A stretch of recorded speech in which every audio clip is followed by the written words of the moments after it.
Miércoles 22 de noviembre 2023. Bienvenidos una vez más. Srimad Bhagavatam Podcast. Canto tercero, capítulo primero, texto 7. Y adelante. 7 en adelante. Posiblemente, vamos a ver, 8 sí también. 7 y 8. Y posiblemente 9. Así que comenzamos.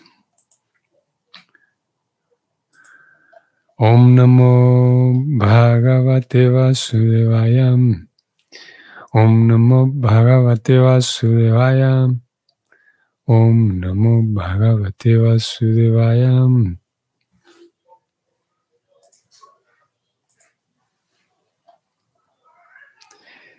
Yada Sabhayan Kurudeva Devya Kesha Bhimashranam Sutakarmagaryam Navarayama Sanripasnusaya Swasrai Harantya Kuchakunkumanim.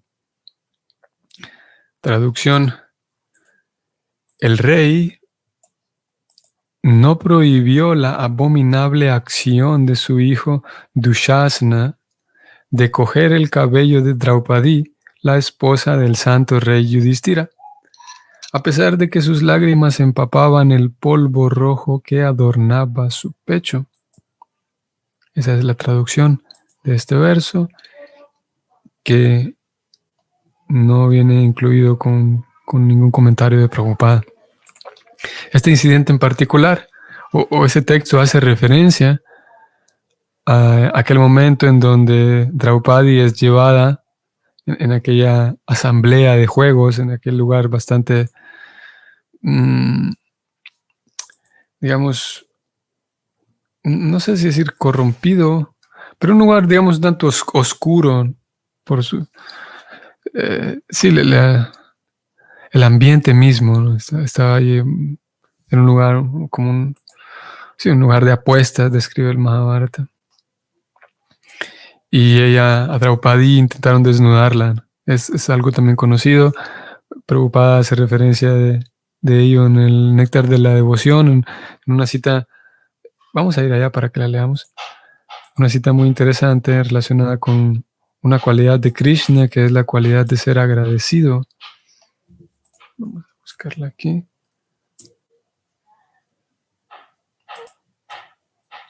Y es ese, como dije, ese momento en donde intentan desnudar a Draupadi en frente de todos.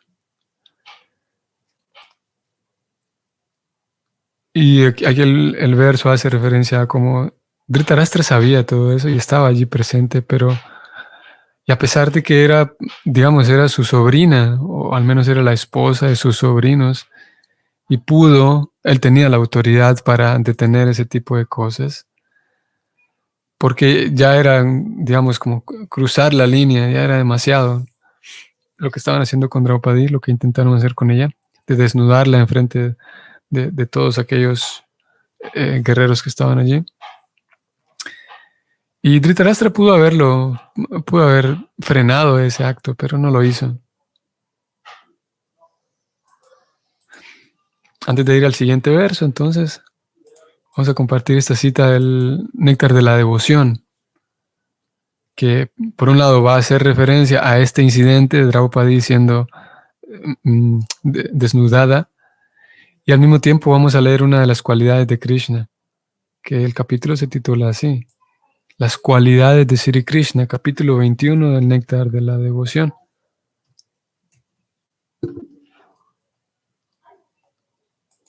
Y la cualidad número 17 es esta: agradecido. Leo: cualquier persona que esté consciente de las actividades benéficas de un amigo y que nunca olvide el servicio de éste, se dice que es agradecida. En el Mahabharata, Krishna dice lo siguiente. Veamos qué interesante esto que Krishna dice. En palabras de Krishna, esto se encuentra en el Mahabharata, abre comillas. Cuando me encontraba lejos de Draupadi, ella lloraba y profería estas palabras: Govinda, Ese llamado me ha endeudado con ella y esa deuda está aumentando gradualmente en mi corazón. Cierra comillas. Draupadi se dirige a Krishna de esa manera, en ese preciso momento. Prabhupada escribe: esta declaración de Krishna es prueba de que podemos complacer al Señor Supremo con tan solo dirigirnos a Él diciendo: He Krishna, He Govinda.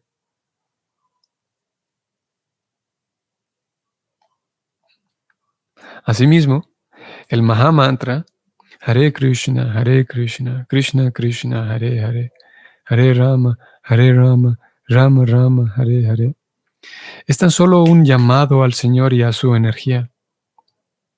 Luego podemos imaginarnos hasta qué punto se sentirá obligado el Señor Supremo con alguien que constantemente esté llamando al Señor y a su energía. Y vean qué interesante esto, qué bonito. Es imposible que el Señor olvide jamás a un devoto que haga eso. En este verso se afirma claramente que cualquiera que se dirige al Señor atrae de inmediato la atención del Señor, quien siempre se siente obligado con Él. Así que la cualidad de Krishna es ser agradecido. Krishna es maravilloso. Y debido a que, voy a tenerme aquí un momento, por un lado tenemos esta realidad de Krishna, entre otras cualidades, esta es de la que acabamos de leer, que puede resultar ser esperanzador saber acerca de esto, de cómo podemos complacerlo a Krishna con cantar su nombre, con llamarle.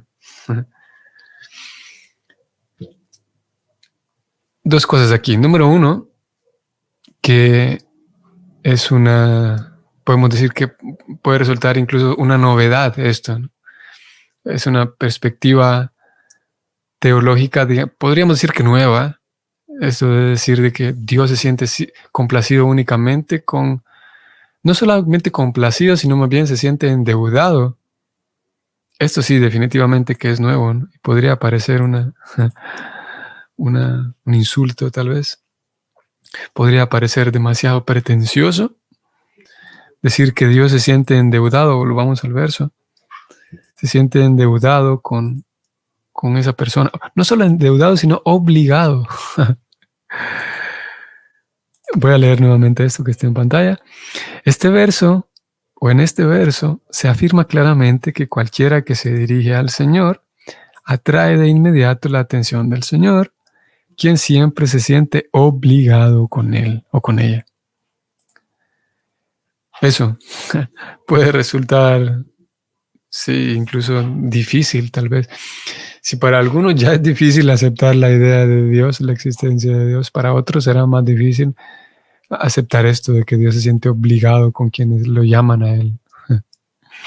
Eso uno. Y dos, para aquellos que estamos ya en medio de la vida devocional, esta es una de las razones por las cuales es importante que escuchemos acerca de Krishna. Dicen las escrituras que a medida que conocemos más de Krishna, surge de manera natural el querer entregarse a Él. Por esa razón se nos indica escuchar la filosofía de conciencia de Krishna, escuchar acerca de la puesta en práctica del servicio devocional, pero también escuchar acerca de Krishna como tal, de su persona. Y hay más citas como estas en donde observamos que Krishna es tan genial, que es que Krishna no es un mal jefe que está esperando simplemente a que lo sirvamos y él de manera arrogante está esperando nuestro servicio con desdén. O sea, por el contrario, totalmente al revés. Una persona que es agradecida, como acabamos de leer aquí, y no solamente agradecida, sino a esos niveles. Uno de los desafíos para nosotros, por un lado se nos recomienda eso, que escuchemos, porque entre más escuchamos, más convencidos podemos quedar es que cómo es Krishna, es genial, es la fuente del amor, es la fuente de la compasión, es la fuente de la paciencia también. Uno de los problemas con nosotros, almas condicionadas, pobres almitas condicionadas, es que tenemos una cantidad de distorsiones en nuestros propios paradigmas. Y debido a que Dios es la figura más grande que existe, la figura de autoridad, digamos, más grande que existe, y con tanta frecuencia se habla de el Señor, como lo hemos leído aquí, o nuestro Padre, sucede que nosotros tenemos no solamente de esta vida, sino de vidas incontables, tenemos la experiencia de que las figuras de autoridad no siempre son amorosas, las figuras de autoridad a veces son violentas y tantas, porque esas figuras de autoridad a las cuales hemos estado expuestos resulta ser que son otras almas condicionadas como nosotros. Entonces, cuando tenemos esta figura de autoridad que es la más grande de todas, que es Krishna, resulta difícil sacar de nuestro cerebro aquellas impresiones previas con las figuras de autoridad que ya hemos tenido y acercarnos a Krishna en una relación cristalina y pura. Porque en nuestra visión todavía, en nuestro cerebro está ahí todavía esto, de cómo inconscientemente, cómo han sido las experiencias con las figuras de autoridades previas a Krishna. Y posiblemente hemos recibido maltrato, posiblemente hemos recibido, o simplemente hemos sido negligenciados por las otras figuras de autoridad, hemos sido descuidados, hemos tenido vacíos, faltas de amor, faltas de cariño, faltas de atención. Entonces da la impresión de que Krishna se va a comportar de esa misma manera con nosotros como lo hicieron estas otras autoridades. Y ese es uno de los grandes desafíos. Y no solamente en la niñez, no solamente en vidas previas, sino hoy mismo. Podemos decir, la población en general está, digamos, cansada del abuso, digamos, o al menos de lo que se oye, ¿no? Es lo que se escucha de parte de la población en general. Cansados de abusos, de corrupción, de negligencia de parte de los líderes políticos hacia la población. Y eso genera un condicionamiento más a esta lista. Y da otra, reafirma en las personas, reafirma en nosotros aquella idea de que las autoridades no nos cuidan, que no le importamos a las autoridades, no le importo a mi padre, no le importo a mis padres, no le importo a los miembros mayores de mi familia, no le importo al gobierno. Entonces no le importo tampoco a Krishna. Y todas las faltas que tengo es posible que me pesen, que me duele verme con faltas porque pienso que Krishna se va a distanciar de mí por esas faltas que tengo. Pero resulta ser que Krishna es genial. Krishna es la fuente de la fuente de la paciencia, del amor, la fuente de la creatividad. Y Krishna es eso, es genial y no está diferente a las figuras de autoridad previas, o digamos mejor a las otras figuras de autoridad de las cuales tenemos experiencia. Como ellas también son otras almas condicionadas como nosotros, esas figuras de autoridad, cuando yo me equivoco, cuando yo muestro un error, caigo en un error, es posible y es muy probable que esas figuras de autoridad se frustren conmigo y me expresen de alguna u otra manera su ira, su decepción, su enfado, su enojo. O lo hayan hecho o lo sigan haciendo todavía. Y todas esas experiencias hacen con que nos cueste trabajo entregarnos a Krishna de vuelta porque lo relacionamos con esas figuras. Y es una de las razones por las cuales también necesitamos la asociación con los devotos. Y claro, hay todo tipo de devotos, hay todo tipo de asociación, pero esa asociación ideal en la cual yo puedo observar que un devoto, una devota, que tiene mayor experiencia, que tiene mayor trabajo en su corazón, ella no se siente frustrada con mis errores, esa persona no me rechaza por mis errores. A ver, detengámonos un momento. Sí, vamos a encontrar devotos, devotas, que tienen una trayectoria mayor, que llegaron antes que nosotros, que tienen mucho tiempo en la vida devocional, que sí se van a frustrar cuando yo me equivoco. Eso hace falta también decirlo. No queremos aquí presentar la idea de que todos los devotos antiguos o los devotos de mayor tiempo van a comportarse de manera ideal, porque esa expectativa sería una expectativa ilusoria, sería incluso falta de compasión. Exigir que otro se comporte de manera ideal es que todos estamos en el proceso, ¿no? Pero algunos devotos podemos, bueno, las escrituras hablan de ello, como esos devotos que tienen trayectoria y que están firmes y que están situados, tienen tales cualidades, las mismas cualidades de Krishna, porque el alma ya las tiene. Entonces vamos a encontrar, sí, devotos que sí manifiestan esa gratitud hacia nosotros, que sí nos hacen sentir en casa, que sí nos hacen sentir en familia, que sí nos hacen sentir bienvenidos, que sí nos hacen sentir parte de la familia, digamos, la familia de Krishna, que es lo que el alma está necesitando, ¿no? Y decía, entonces por esa razón es importante la asociación para nosotros exponernos a una asociación que nos haga recordar que sí, que es real, que sí puedo confiar, que sí existen tales cualidades, que si bien es verdad, la gran mayoría de figuras de autoridad no funciona bien, pero sí, hay figuras de autoridad, hay devotos que sí expresan verdadera humildad, verdadera inteligencia, verdadera compasión, verdadera amistad, verdadero amor, verdadera empatía, de corazón. Y cuando encontremos ese tipo de devotos, podemos mantener una gratitud con Krishna por permitirnos compartir con tales devotos y devotas. Podemos intentar establecer una relación con ellos de alguna u otra manera, intentar servirlos, recordando que por servir a tales devotos, yo también progreso en mi propia purificación, yo también avanzo en esas cualidades que veo en esos devotos. Y es así como se mantiene vivo el parampara. De la inspiración que recibo de esos devotos me empuja, se vuelve un motor también para que yo también quiera ser como ellos, cultivar dichas cualidades.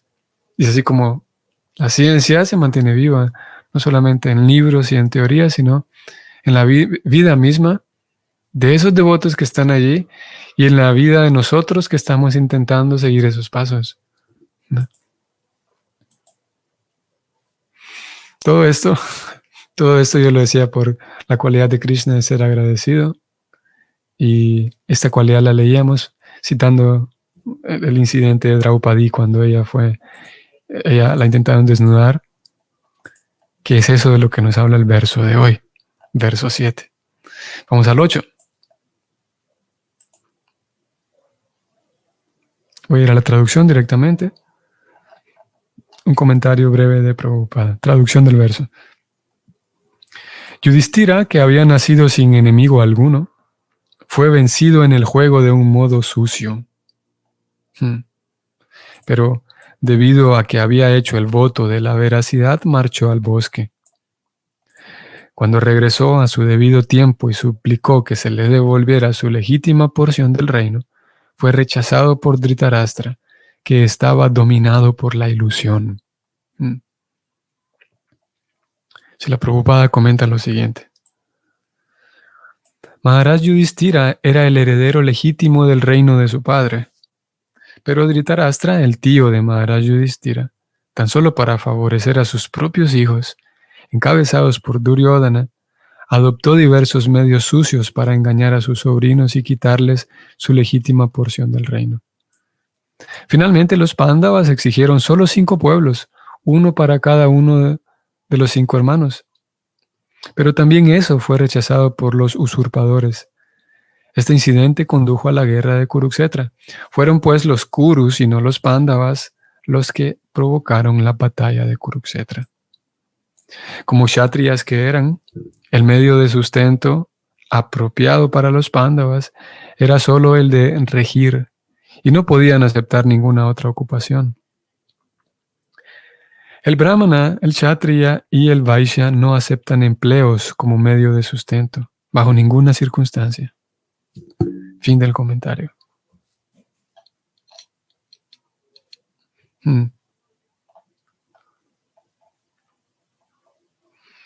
Mahabharata relata cómo los Pándavas tuvieron que pasar 14 años, 14 años en el exilio. El trato era que, la cosa está de que, vamos a ver, si podemos dar aquí un orden cronológico. Los Pándavas estaban en eso, en esa negociación. En cierto momento no tenían ni siquiera dónde vivir. Les otorgan un pequeño espacio de tierra en las afueras de la ciudad, que era realmente, no tenía ningún atractivo, era un lugar, un bosque nada agradable para vivir, pero los Pándavas hicieron ahí su residencia. A pesar de que ya estaban viviendo allí, todavía no estaban conformes Dhritarashtra y su hijo Duryodhana, así que Dhritarashtra pidió a los Pándavas que vinieran y que participaran en un juego de apuestas. Yudhishthira, al ser el mayor de los Pándavas, accedió porque consideró que no podía negarse al pedido de su tío, porque él respetaba a los mayores, él tenía una moral impecable. Accediendo al pedido de su tío, entonces va y entra en este juego de apuestas, en donde ellos terminan naturalmente perdiendo. Más adelante aquí en el Bhagavatam va a aparecer otro nombre, que es Shakuni. Ya vamos a hablar de él también. Como él era experto en este tipo de cosas y estaban jugando dados y parece ser que él era muy experto en cómo trucar estos dados, de tal manera que los engañaron a los Pándavas y el trato era que si perdían, entonces tenían que pasar 14 años en el exilio. O sea, 14 años fuera, sin que nadie los pudiera detectar dónde están. De tal forma que Dhritarashtra y Duryodhana pudieran ganar más terreno, ganar más fuerza, y los Pándavas pues se debilitaran. No podían matarlos, pero sí por lo menos podían mantenerlos fuera del alcance de la vista. Fuera de la vista. Los Pándavas entonces pierden esta apuesta. Como dije, era una apuesta trucada por Shakuni, un tío materno de Duryodhana, un cuñado de Dhritarashtra. Y bueno, lo que está relatando aquí el verso, vamos a volver. Se dice que Yudhishthira fue vencido en un juego de un modo sucio. Cuando regresó, cumplieron los 14 años. Hay una cantidad muy grande de sucesos también ahí muy interesantes que se les presentan a los Pándavas en ese exilio. Cuando ellos regresan, Yudhishthira dice, ok, ya cumplimos, imaginemos, 14 años después. Ya cumplimos, dice Yudhishthira, aquí estamos. Y la respuesta que recibe es que no. A pesar de que él cumplió su palabra, después de 14 años vuelven y le dicen que no, que vaya para su casa y que deje de molestar. En otras palabras, sí, que se olvide de todo eso. Y Yudhishthira no les exige, les pide que por lo menos 5 aldeas, porque ellos tenían esa naturaleza de poder regir, de administrar personas. Y a lo cual se le responde que tampoco, que se olvide.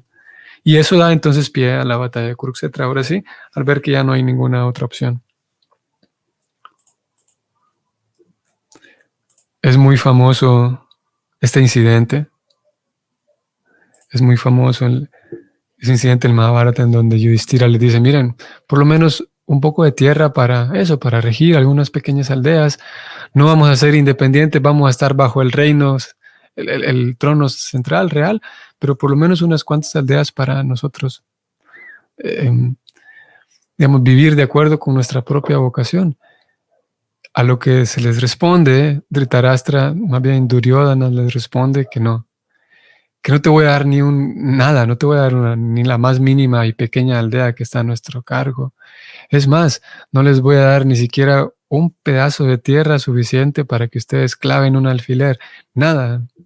Es, como dije, un momento muy conocido, una escena bastante así, conocida y dramática del Mahabharata, en donde ellos llegan pidiendo 5 aldeas al menos y Dhritarashtra les dice que no, que ustedes no van a poseer ni un pedazo de tierra, ni siquiera un pedazo tan pequeño en el cual puedan clavar un alfiler, una aguja. Olvídenlo. Y los Pándavas tienen que irse una vez más, irse del palacio, derrotados, digamos, a pesar de ser los legítimos herederos del trono. Muy bien, vamos a detenernos aquí. Espero que podamos seguir avanzando todos en nuestro intento de limpiar nuestro propio corazón, limpiar nuestros propios paradigmas y confiar más en Krishna, confiar más en la belleza, en la genialidad de Krishna, que siempre está, a pesar de todos nuestros fallos y errores e incapacidades. Sí, incapacidades. Krishna está siempre sonriendo y esperándonos con los brazos abiertos, eso sin duda. Así que espero que sigamos con entusiasmo, con confianza y con paciencia en ese servicio devocional, ese maravilloso servicio devocional. Hasta mañana. Hare Krishna.